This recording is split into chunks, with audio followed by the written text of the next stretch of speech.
전통적으로 결혼을 할 때에 신부 측 어머니께서 궁합을 봅니다. 자세히는 모르겠지만 남녀가 부부로 살게 될 경우에 인격적인 요소가 여러 가지 환경의 요소가 잘 맞아서 행복하게 살 수 있는지를 점쳐보는 것입니다. 성경에도 부부가 잘 살기 위한 조건에 해당되어지는 내용이 과연 있을까요? 우리나라에서는 현재 사람들의 마음을 이끄는 세 손가락 안에 드는 가치관이 있습니다. 특히 젊은이들에게 크게 작용을 하고 있는데 그 첫 번째가 무엇일까요? 외모입니다. 두 번째로는 실력이고 세 번째로는 돈이라는 것입니다.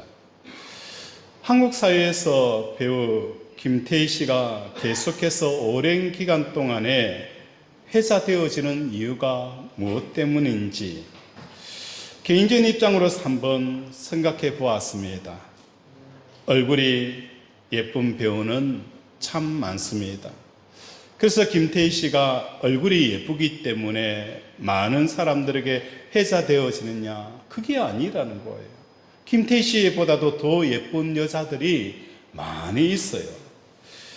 그런데 김태희 씨가 회자되어지는 이유는 얼굴이 예쁠 뿐만 아니라 서울대학을 졸업했다는 실력이 인정받기 때문입니다. 대한민국 사회가 계속 외모나 실력이나 돈에 대한 것이 같이 1, 2, 3위를 차지하게 되어지는 그 순간까지 지속적으로 이것을 갖춘 사람들이 계속 회자될 수밖에 없다는 것을 우리에게 말해줍니다. 어떻게 보면 훌륭한 외모는 큰 힘이 될 수도 있어요. 신데렐라의 동화를 보아도 왕자가 신데렐라의 깊은 교제를 통해 인격적으로 반하는 것이 아니었습니다. 신데렐라는 계문 밑에서 모진 고통을 참고 살면서 훌륭한 인격을 가지고 있었지만 왕자는 그런 인격을 알아볼 수 있는 시간이 전혀 없었습니다. 다만 외모에 반했던 것입니다. 오늘 본문에서 아하수르 왕은 에스더의 외모를 보고 나라의 절반까지도 주겠다라는 약속을 합니다. 예쁘게 보이는 것 하나 때문에 나라의 절반을 얻게 되어지는 이런 복을 받게 되어진다는 것입니다. 그래서 예쁜 것이 오히려 실력보다 낫다는 거예요. 우리나라 속담에 이런 속담이 있습니다. 걷는 사람 위에 어떤 사람이 있어요? 뛰는 사람이 있고, 뛰는 사람 위에 누가 있습니까? 나는 사람이 있고, 나는 사람 위에 누가 있습니까? 예쁜 사람. 나는 사람 위에 예쁜 사람이 있다는 거예요. 그래서 예쁜 사람, 그 사람이 있으면 그 사람이 무엇을 구하기도 전에 주변 사람들이 뭘 도와줄까? 어떻게 할까? 안달이 나 있습니다. 사실 예쁘기만 하면 실력을 갖출 필요는 없는 것 같은데 오늘 본문에서는 하나님께서 어떤 사람을 예쁘게 보시는지를 말씀해 주고 있습니다. 세상 사람들도 예쁜 여자친구를 위해서라면 빚을 내어서라도 명품백을 사주는데 살아계신 하나님께서 이렇게 예뻐 보이는 사람이 있다면 도대체 어떤 일이 우리의 삶 속에 일어날까요? 문제는 어떻게 하나님께서 예쁘게 보이시느냐라는 것입니다. 우리의 삶은 어떤 상황과 어떤 문제 앞에서 항상 샌드위치의 상태에 있습니다. 돈의 문제가 있다고 해서 단순히 돈의 문제만 앞에 둔 것이 아니에요. 항상 돈의 문제와 함께 지금 살아계신 하나님 사이에 우리의 마음이 끼어 있다는 거예요. 가족의 문제도 마찬가지고 결혼의 문제도 마찬가지고 성진이나 사업의 문제가 발생할 수가 있습니다. 이 모든 문제는 문제와 함께 하나님과 하나님의 살아계심과 그 사이에 내 마음이 끼어 있는데 이 샌드위치 상황에서 우리가 어떻게 하느냐에 따라서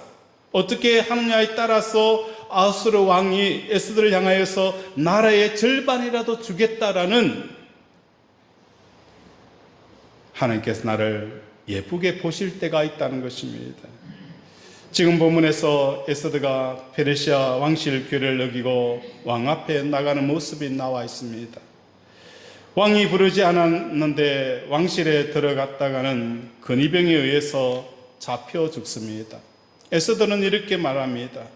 왕 앞에 나가라는 그 모르드게의 이야기 앞에 나는 나갈 수 없습니다. 왕이 나를 부르지 않으면 나는 그 앞에 나갔다가 죽임을 당합니다.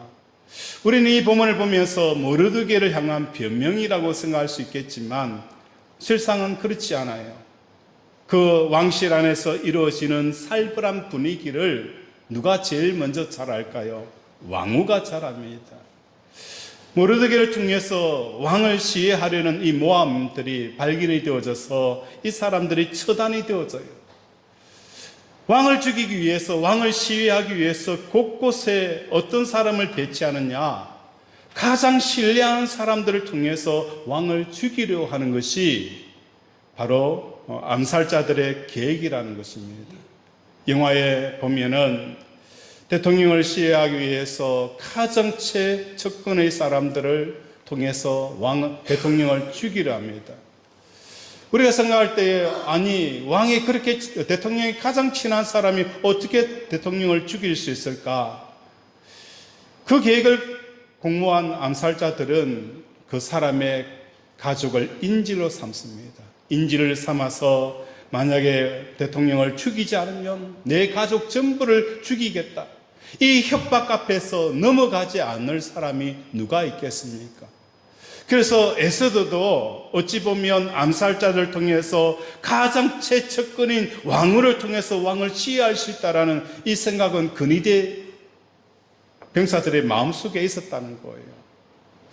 그래야 하기 때문에 에스더가 왕 앞에 나가는 것은 죽으면 죽을 수 있다라는 이 분위기 속에 왕 앞에 나아간 것입니다. 왕의 마음에 에스더를 보고 온율의 봄눈에 눈 녹듯이 녹아내린 것은 다른 것이 아니었습니다. 부르지 않아서 왔기 때문에 경규를 내밀지 않으면 에스더는 꼼짝없이 죽음을 면치 못하게 되어집니다. 이것을 왕도 잘 알고 있었습니다. 그러나 그렇게 나타난 에스더의 모습이 왕의 마음속에 너무 아름답게 보였다는 것입니다. 그러니 당연히 무슨 문제가 있는지 물으면서 나라의 절반이라도 주겠다라고 말합니다. 도대체 페르시아 왕이 일개 여자에게 완전히 마음이 빠져 있습니다. 에스더의 외모가 출중하기도 했지만 근본적인 이유는 하나님께서 왕의 마음을 움직이시기 때문입니다. 부부의 궁합은 하나님께서 부부의 마음을 아수르 왕이 에스더를 볼 때 같이 만드시는 것으로 이루어질 수가 있다는 것입니다. 남편이 잘해서 물론 잘해야 하죠. 아내가 남편을 위해서 아내가 잘해야 하죠. 그러나 그보다도 더 중요한 것은 남편이 아내를 아름답게 보고 또 아내가 남편을 훌륭하게 바라볼 때에 그 가정이 행복하게 되어진다는 것입니다. 그러므로 세대를 관통해서 통할 수 있는 그 미의 기준은 존재하지 않습니다. 하나님께서 그 마음을 움직이시는 것에 달려있기 때문입니다. 본문은 유대민족 말살의 위기에서 구원의 가정을 보여주는데 아수르 왕이 에스더를 보고 반하는 모습을 통해 주시는 진정한 내용과 메시지가 무엇이겠습니까? 아수르 왕의 마음은 에스더를 향하시는 하나님의 마음의 거울과 같은 것입니다. 하늘에 달이 뜨면 경포대 위에 그 달이 비치듯이 에스더에 대한 하나님의 마음이 아수르 왕에게 비친 것입니다. 이러한 상태가 서민 개개인과 하나님과의 관계가 되어져야 함을 오늘 성경은 우리에게 말씀합니다. 그렇다면 에스더가 무엇을 했기에 하나님께서 이렇게 예뻐하실까? 그것은 바로 죽으면 죽으리라는 그 각오 속에서 나타나고 있습니다. 에스더는 민족 말살의 위기에 절박한 상황과 살아계신 하나님 사이에 샌드위치에 끼어 있었습니다. 절박한 그 위기 속에서 두려워하고 걱정하고 염려할 것인지, 안 그러면 만왕의 왕 대신 하나님께서 모든 사람의 생사를 주관하고 계시는 것인지, 그것을 선택할 것인지, 그 기로에 서 있었다는 거예요. 그 기로에서 에스더가 선택한 것은 바로 제1계명이었습니다. 나 외에 다른 신을 두지 말라. 나 외에 다른 신을 두지 말라는 것은, 여기서 다른 신이라는 것은 어떤 특정 종교의 신의 대상을 말하기도 하지만, 근원적인 것은, 다른 신이라는 것은 사람들이 왜 신을 규정하고 신을 섬기게 되어지느냐, 자기에게 기쁨을 주는 그 대상을 사람들은 신으로 규정하고 신으로 섬기는 것입니다. 다시 말해서 에스더는 제1계명을 지킨다는 것, 하나님 외에 다른 것을 기쁨으로 삼지 않는 이 선택, 이 계명을 지켜가는 것입니다. 민족 말살의 위기 속에서 4살짜리가 없어져요. 왕후의 자리도 기존의 모든 기득권도 다 사라지는 이 위기, 나는 더 이상 왕후가 아니기 때문에 왕후의 자리로서 얻을 수 있는 기쁨이 사라져요. 다시 고아로 돌아가고 아무도 알아보지 않는 무명의 시절이 찾아올 거예요. 그러한 삶을 살게 된다는 것이 얼마나 두렵습니까? 이제 왕후의 자리로서 얻을 수 있는 그 기쁨이 모두 다 소멸되어지고 소실되어질 때에 오는 그 위기감, 그 상황 속에서 에스더는 선택을 합니다. 제일 되어지는 계명, 왕후의 자리를 통해서 기쁨을 얻지 못하고 사람들이 나를 알아봐 주지 못함으로 오는 그 기쁨이 없는 상태. 그러나 그것이 중요하지 않아. 하나님만이 나의 기쁨입니다라는 이 기쁨을 선택하는 것이 죽으면 죽으리라. 이것이 바로 에스더의 신앙 고백이었고, 이 고백을 하나님께서 보시고는 얼마나 에스더를 기뻐했는지, 얼마나 에스더를 기뻐했는지, 그 기쁨이 어디에 비친 거예요? 아하스로 왕의 마음에 비친 거예요.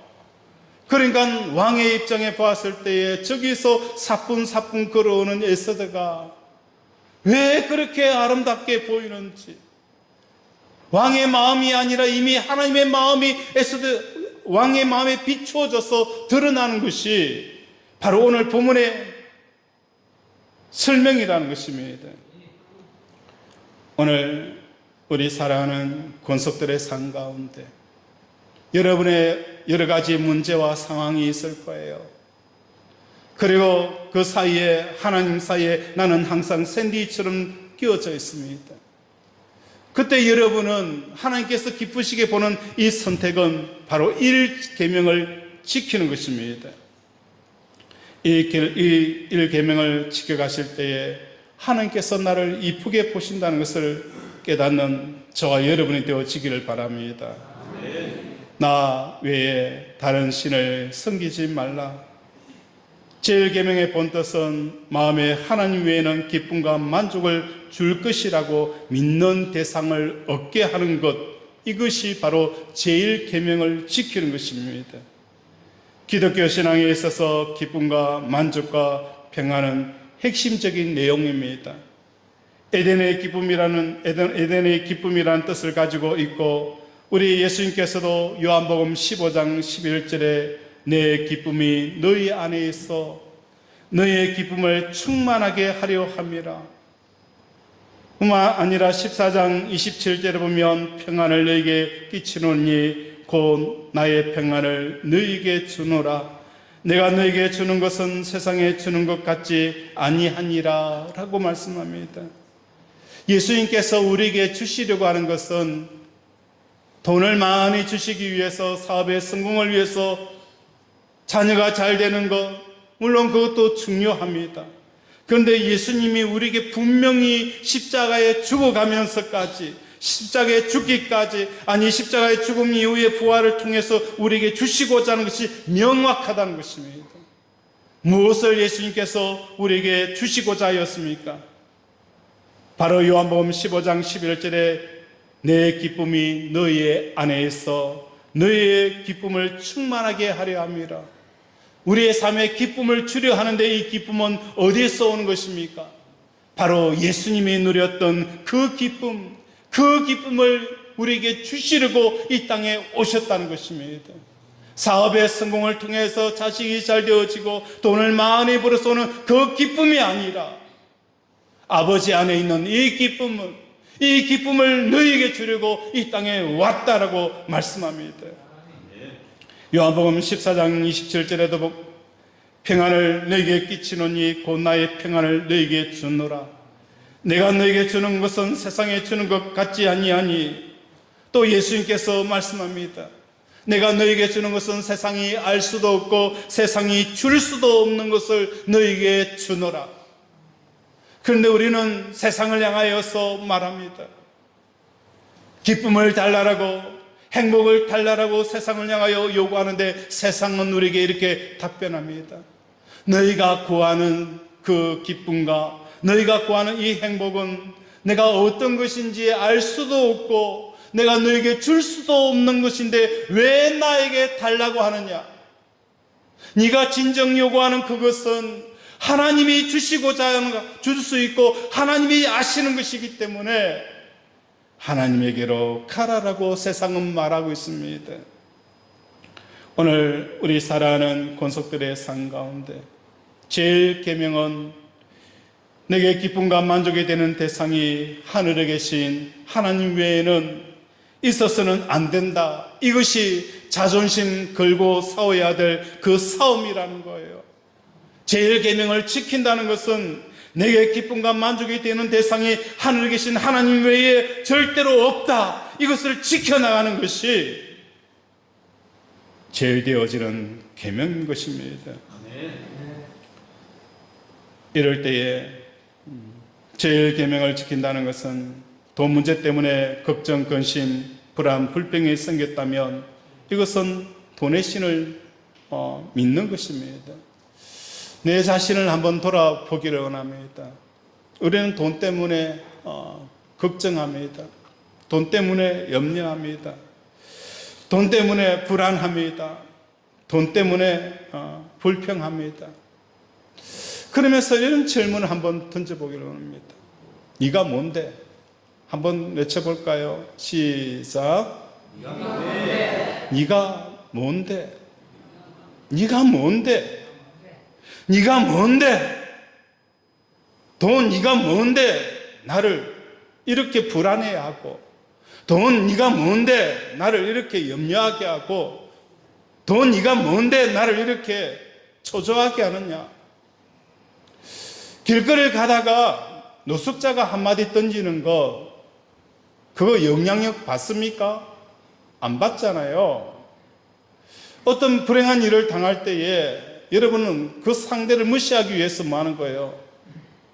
미친 개에 물렸다라고 이렇게 표현하지 않습니까? 그 상대에 대해서 전혀 영향력을 받지 않아요. 그런데 오늘 우리의 삶 속에 이 돈이라는 것이 너무나도 큰 영향력을 받는다는 거예요. 그 영향력 때문에 두려워하고 잠 못 자고 맨날 며칠을 눈물을 흘리고 안타까워하고, 그러면서 우리는 질문해야 되는 거예요. 네가 뭔데 나를 이렇게 힘들게 하느냐? 우리 부모님도 나를 이렇게 힘들게 한 적 없어? 내 남편도 나를 이렇게 힘들게 한 적 없어? 내 아내도 나를 이렇게 힘들게 한 적 없어? 네가 뭔데 이렇게 가슴 아프게 하고 이렇게 힘들게 하느냐? 우리 하나님도 나를 이렇게 아프게 한 적 없어요. 그런데 왜 우리는 돈에 질질 끌려 다니는 거예요? 우리는 사람 때문에 힘들어해요. 네가 뭔데? 네가 뭔데 나를 이렇게 힘들게 하느냐? 성경은 말씀합니다. 인자야, 네가 어찌하여 사람을 두려워하느냐? 어찌하여 사람을 두려워하느냐? 사람이 우리에게 해할 수 있는 것은 사람 우리의 목숨을 해할 뿐이지, 하나님께서는 우리에게 뭐 하는 거예요? 우리의 목숨뿐만 아니라 우리의 영혼을 멸하시는 그 하나님을 두려워하라고 말씀하는 거예요. 사람이 뭔데 왜 이렇게 질질 끌려가고 마음 쓰고 힘들어하고 웃었다가 울었다가 마치 조울병 걸린 사람처럼 그렇게 사람 때문에 반응하느냐? 오늘 우리 사랑하는 권속들의 삶 가운데 제일 계명이 지켜나가는 저와 여러분이 되어지길 원합니다. 이 세상에 어떤 것도 나에게 기쁨이 있지 않다. 오직 하나님만이 나의 기쁨이다. 이 계명을 지켜가는 것입니다. 돈 문제가 급하여 길거리에 나앉게 되어지더라도 그 상태가 나를 불행하게 할 수 없다는 것을 믿는 것, 이게 믿음이라는 거예요. 이게 제일 계명을 지키는 겁니다. 내가 거지로 나가앉더라도 그 거지의 삶이 나에게 기쁨을 앗아가지 못한다. 하나님이 나의 기쁨이 되어지기 때문에 내가 거지의 삶을 살더라도 나는 불행하지 않다. 난 행복해요. 난 기쁨이 넘쳐요. 이것이 뭡니까? 에스더가 죽으면 죽으리라라고 왕 앞에 나아가는 겁니다. 이 마음을 하나님이 보시고 얼마나 기뻐합니까? 우리가 우리의 인생의 문제를 풀어가는 것은요, 우리의 인생의 문제를 푼다고 해서 된 게 아니에요. 푼다고 해서 풀리는 것도 아니고요, 돈을 열심히 번다고 해서 그게 내 것이 되는 것도 아니에요. 사람의 어리석음은 뭔지 아십니까? 몸을 상해가면서 돈을 벌었다가 그 많은 돈을 벌고 나서는 상한 몸을 위해서 그 많은 돈들을 다 쓰는 어리석음이 사람들에게 있다는 겁니다.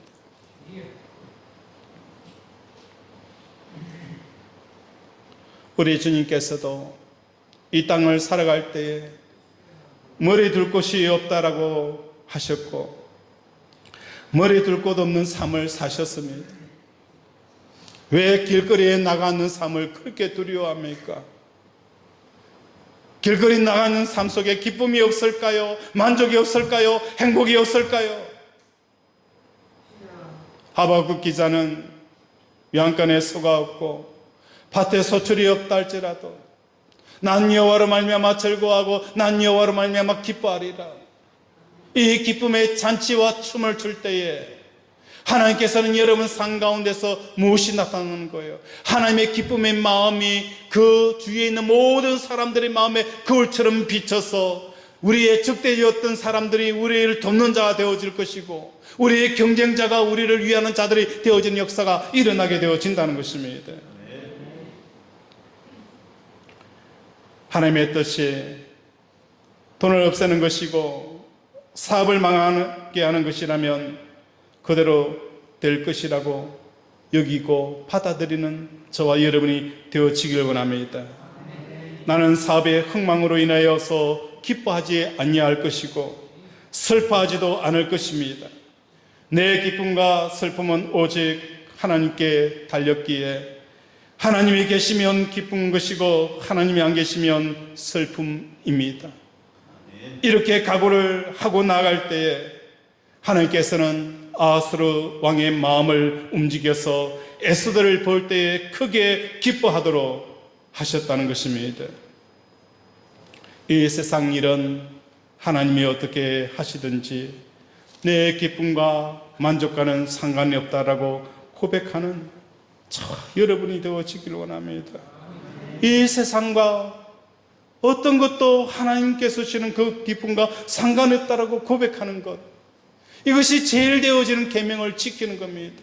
이렇게 지켜나가실 때에 하나님께서는 우리 살아가는 권속들의 삶 가운데 말할 수 없는 그 기쁨이 우리 주변의 사람을 통해서 환경을 통해서, 여건을 통해서 일어나는 것을 경험하는 우리 권속들이 되어지기를 주님의 이름으로 축원을 드립니다. 말씀을 생각하면서 함께 기도하기를 원합니다. 하나님, 그렇습니다. 네가 뭔데 나를 두렵게 하고, 네가 뭔데 나를 침륜에 빠지게 하고, 네가 뭔데 나를 근심하게 하고 염려하게 하느냐.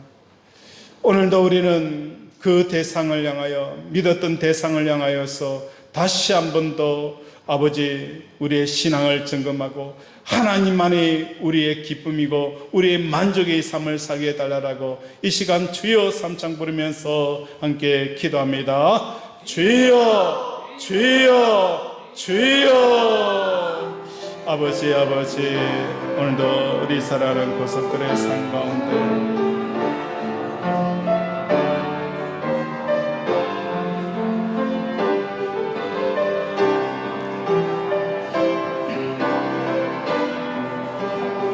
아버지, 아버지, 아버지, 아버지, 긍휼히 여겨 주시옵소서. 아버지, 불쌍히 여겨 주시옵소서. 아버지, 긍휼히 여겨 주시옵시고 오늘도 하나님 앞에서 아버지의 놀라운 선하니 보시게 하여 주시옵소서. 하나님 아버지, 오늘 우리에게 주시는 말씀처럼 내가 얼마나 돈에, 건강에, 사람 때문에 아버지 그 힘에 좌지우지 당하여 인생을 살아왔습니다. 그 상황 가운데 우리는 끊임없이 하나님의 살아계심보다도 사랑과 환경에 선택함으로 하나님이 기뻐하지 않는 삶을, 살아온 삶들을 이제 돌이켜서 어떤 순간에서도 모든 것을 다 잃는다 할지라도, 사람이 뭐라 할지라도 그것 때문에 내 기쁨과 만족과 행복은 사라질 수도 없고 없어질 수도 않는다. 하나님만이 나의 기쁨이다라는 이 일계명을 지켜감으로 에스더를 향한 그 아수르 왕의 마음들이 우리의 삶에 비치는 역사가 일어나게 하여 주시옵소서. 그리하여서 우리의 대적들과 우리의 환경에서도 한 이야기가 나라의 절반이라도 주겠다, 나라의 절반이라도 주겠다라는 이 하나님의 축복을 다 받아 누리는 우리 권속들 되게 도와 주시옵소서. 예수 이름으로 기도드립니다. 아멘.